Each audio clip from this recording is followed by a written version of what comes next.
सो हम surface chemistry पढ़ रहे थे।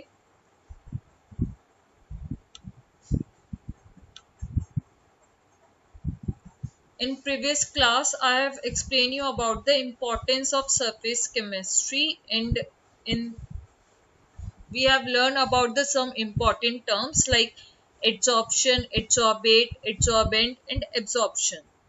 ठीक है, फिर इसके अंदर हमने देखा एडजॉर्प्शन वो प्रोसेस था जब मॉलिक्यूल्स उसके सरफेस पर आते हैं, that is called the surface phenomena. And absorption उस फिनोमेना को बोला गया था जब मॉलिक्यूल्स उसके अंदर आते हैं, ठीक है, एब्जॉर्ब हो जाते हैं, that is called the absorption. फिर कहाँ कहाँ पर एब्जॉर्प्शन हमें अपनी डेली लाइफ में देखने के लिए मिलता है, किन किन प्रोसेसेस के अंदर एब्जॉर्प्शन होता है, वो डिस्कस करा था। लास्ट जो हमने डिस्कस करा था that is the difference between absorption and adsorption. Now what is desorption and sorption? So desorption किसे बोला गया है? डिसॉर्प्शन का मतलब होता है जब मॉलिक्यूल्स सरफेस पे होते हैं और सरफेस पे से वो रिमूव होना स्टार्ट करते हैं, that is called the desorption. ठीक है, next is sorption. Sorption means क्या होता है? सॉर्प्शन मीन्स होता है जब दोनों ही प्रोसेस हो रहे होते हैं, दैट मीन्स एब्जॉर्प्शन भी अकर कर रहा होता है एंड एब्जॉर्प्शन भी, दोनों ही प्रोसेस साइमल्टेनियसली अकर कर रहे होते हैं। तो उसके लिए क्या टर्म यूज करी जाती है? That is called the sorption. Desorption को डिनोट कर रहा है ये किस तरीके से जो मॉलिक्यूल्स हैं वो उसकी सरफेस पे हटकर आसपास में जो सराउंडिंग्स है वहां पर आ गए हैं, that is known as the desorption.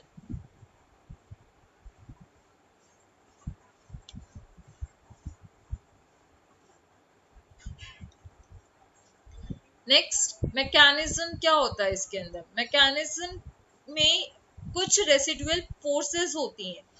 Actually residual forces कौन सी फोर्सेस के बारे में बात की जा रही है? जो सरफेस के मॉलिक्यूल होते हैं उनकी फोर्स ऑफ अट्रैक्शन डिक्रीज होने लगता है जैसे जैसे उसके ऊपर मॉलिक्यूल्स अटैच होते रहते हैं। तो रेसिडुअल फोर्स डिक्रीज होती है, किस फॉर्म में डिक्रीज होती है वो हमें दिखाई देती है in the form of heat. Alright, अब हीट की फॉर्म में हमें वो विजिबल हो रही है, दैट मीन्स हम उसको शो कर मतलब फील कर पा रहे हैं कि यहाँ पर कोई हीट रिलीज हो रही है। अब हीट अगर रिलीज हो रही है तो उस प्रोसेस को क्या बोला जाता है? Exothermic process.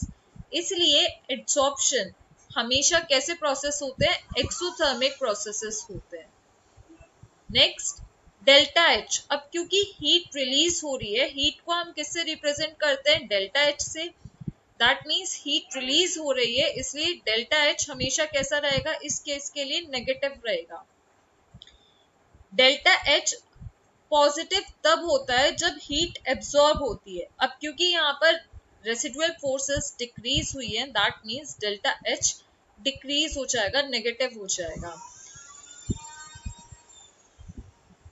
अब जो मॉलिक्यूल्स थे, मॉलिक्यूल्स रैंडमली अरेंज थे एटमॉस्फेयर में, रैंडमली अरेंज थे एटमॉस्फेयर में, जिसकी वजह से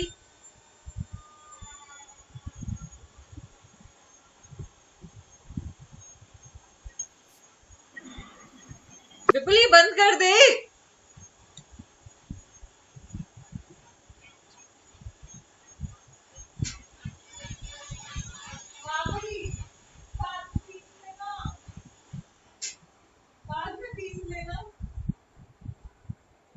वहां सिर्फ मेरी आवाज आ रही है और उसमें मिक्सी की आवाज आ रही है।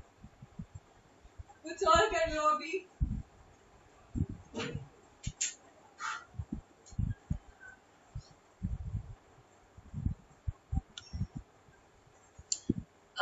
तो हम एंट्रोपी के बारे में बात कर रहे थे। अब क्योंकि जो मॉलिक्यूल्स गैसेस स्टेट में थे, हमने एंट्रोपी पढ़ा है, रैंडमनेस जितनी ज्यादा होती है एंट्रोपी उतनी ही ज्यादा होती है। अब एंट्रोपी कौन सी स्टेट की ज्यादा होती है? गैसेस स्टेट की, क्योंकि रैंडमनेस मॉलिक्यूल सबसे ज्यादा रैंडमली कहाँ पर अरेंज है? गैसेस स्टेट में अरेंज है, इसलिए एंट्रोपी भी उसकी ज्यादा होती है। अब जब वो सॉलिड के सरफेस पर आकर अटैच होने लगते हैं दैट मीन्स एंट्रोपी क्या हो जाएगी, डिक्रीज हो जाएगी। Entropy decrease, that means delta S is negative. अब इसीलिए जो एड्सॉर्प्शन का प्रोसेस होता है वो कैसे प्रोसेसेस होते हैं, स्पॉन्टेनियस प्रोसेस होते हैं। स्पॉन्टेनियस प्रोसेस होने के लिए डेल्टा जी को कैसा होना पड़ेगा, नेगेटिव। अब डेल्टा एच भी नेगेटिव है, डेल्टा एस भी नेगेटिव है, इसको सॉल्व करेंगे ये पॉजिटिव आ जाएगा। दैट मीन्स डेल्टा एच यानी कि हीट जो रिलीज हुई है उसको कैसे में रिलीज होना पड़ेगा, ज्यादा अमाउंट में रिलीज होना पड़ेगा, तभी जाकर ये जो हमारा डेल्टा जी है, डेल्टा जी कैसा आएगा, नेगेटिव आएगा। या फिर हम कह सकते हैं इसके लिए जो टेम्परेचर होगा, टेम्परेचर लो फेवरेबल होगा। अब एड्सॉर्प्शन अगर पर्टिकुलरली किसी मेटल के ऊपर हो रहा है, दैट मीन्स अगर हम प्लेटिनम की बात कर रहे हैं तो उस प्रोसेस को क्या बोला जाता है, ऑक्लूजन बोला जाता है। नेक्स्ट, ये जो प्रोसेसेस होते हैं एड्सॉर्प्शन के वो स्पेसिफिक एंड सेलेक्टिव होते हैं। स्पेसिफिक का क्या मतलब है एंड सेलेक्टिव का क्या मतलब है? स्पेसिफिक एंड सिलेक्टिव का मतलब है वो सिर्फ और सिर्फ किसी ही चीजों को अलाउ करते हैं उसके सरफेस पे एड्सॉर्ब होने के लिए। ऐसा नहीं है कि उसके सरफेस पे हर कोई मॉलिक्यूल आकर एड्सॉर्ब हो जाए, नहीं, वो बहुत ही ज्यादा स्पेसिफिक एंड सेलेक्टिव होते हैं।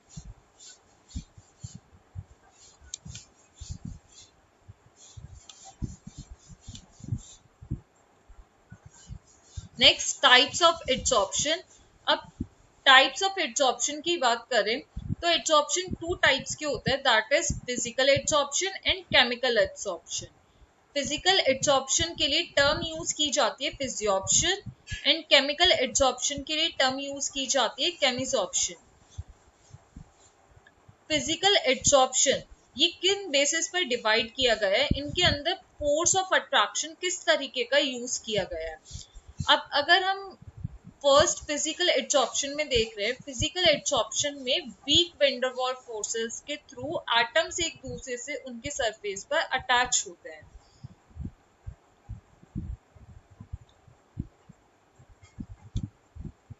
ये कोई सरफेस है जिसपे मॉलिक्यूल्स को आकर अटैच होना है, ये वो मॉलिक्यूल्स हैं जो आकर यहाँ पर अटैच हो गए हैं।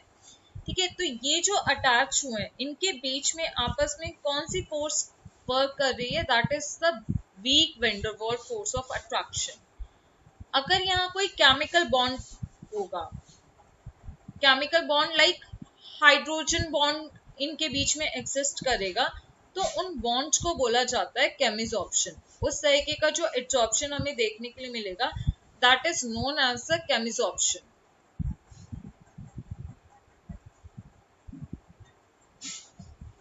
Next, physisorption and the chemisorption.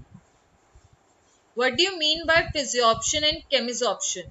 अभी हमने देखा फिजियोप्शन एंड केमिसॉर्प्शन के अंदर जो डिफरेंस था वो मेन कौन सा डिफरेंस था कि फिजियोप्शन वेंडरवॉल फोर्सेस की वजह से होते हैं, वाइल केमिसॉर्प्शन केमिकल बॉन्ड की वजह से होते हैं। नाउ इनके बीच में क्या क्या डिफरेंसेस हैं उनको देखते हैं, या क्या सिमिलैरिटीज है, दोनों का कंपैरिजन करते हैं। फिजियोप्शन स्पेसिफिक नहीं होते हैं इतने ज्यादा, मीन्स ये किसी को भी अलाउ कर सकते हैं। जैसे चारकोल है, चारकोल के सरफेस पे मोर देन 2-3-4 से गैसेस के मॉलिक्यूल्स अट्रैक्ट हो सकते हैं।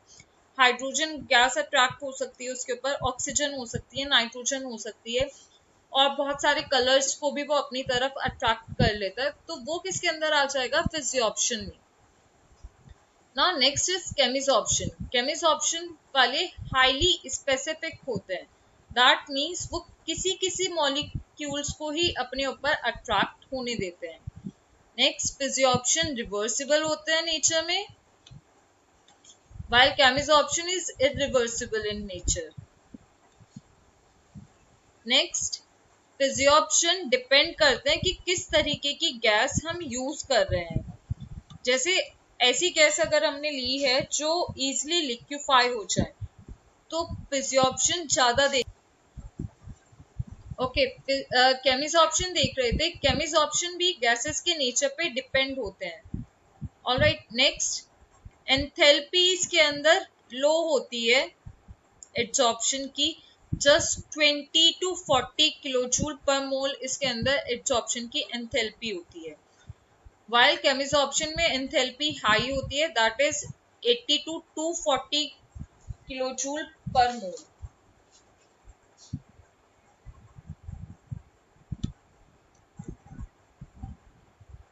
नेक्स्ट, लो टेम्परेचर यहाँ पर फेवरेबल रहता है, फिजियोप्शन डिक्रीज होएगा जैसे जैसे टेम्परेचर इंक्रीज हो जाएगा, क्योंकि वो वीक वेंडरवॉल फोर्सेस से अट्रैक्ट होते हैं। ये इंपॉर्टेंट पॉइंट है, पेपर में आया हुआ है गिव रीजन की फॉर्म में।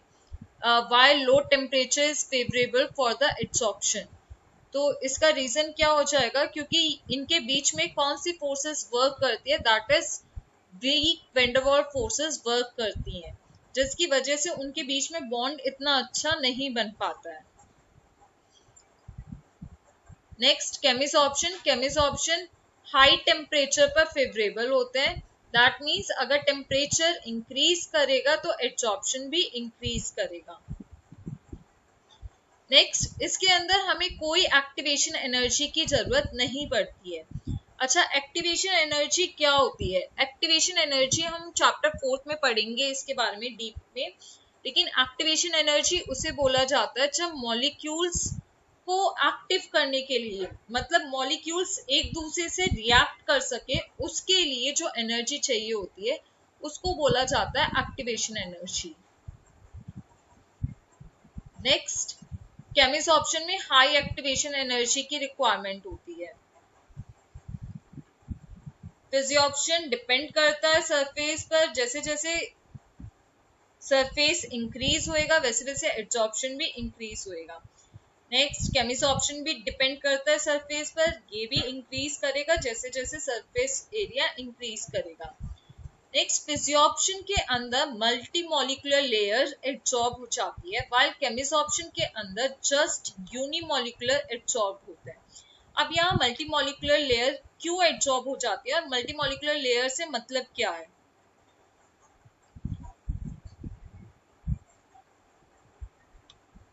जैसे ये हमने कंसिडर करा है कोई सरफेस है, अब उस सरफेस पे एक मॉलिक्यूल की लेयर ये आ गई, ठीक है, नेक्स्ट मॉलिक्यूल इसी मॉलिक्यूल के ऊपर आ जाएगा, नेक्स्ट मॉलिक्यूल इस मॉलिक्यूल के ऊपर आ जाएगा। दैट मीन्स यहाँ मेन एक लेयर तो इन्होंने फॉर्म कर ही रखी है, साथ में सेकेंड एंड थर्ड लेयर भी फॉर्म कर लिए, एक के ऊपर एक लेयर बना लिए, उसी चीज को ही बोला जाता है मल्टी मॉलिक्यूलर लेयर। ठीक है, तो इसके अंदर मल्टी मॉलिक्यूलर लेयर इसलिए देखने के लिए मिलती है क्योंकि यहाँ पर गैसेस क्या कौन सी फोर्स ऑफ अट्रैक्शन काम कर रही है, यहाँ पर weak van der Waals forces of attraction काम कर रही है। वाइल यूनिमॉलिक्यूलर का मतलब क्या है? यूनिमॉलिक्यूलर का मतलब है जब सिर्फ और सिर्फ एक ही लेयर होगी, जैसे इस केस में जस्ट वन लेयर है, उसके ऊपर कोई और लेयर नहीं है। ठीक है, यहाँ वन लेयर क्यों है? क्योंकि यहाँ कुछ बॉन्ड होते हैं जो एक दूसरे से बॉन्ड बना लेते हैं, जैसे मैंने हाइड्रोजन बॉन्ड के बारे में बात करी थी, इनके बीच में आपस में हाइड्रोजन बॉन्ड फॉर्म हो सकता है या कोई और केमिकल बॉन्ड फॉर्म हो सकता है।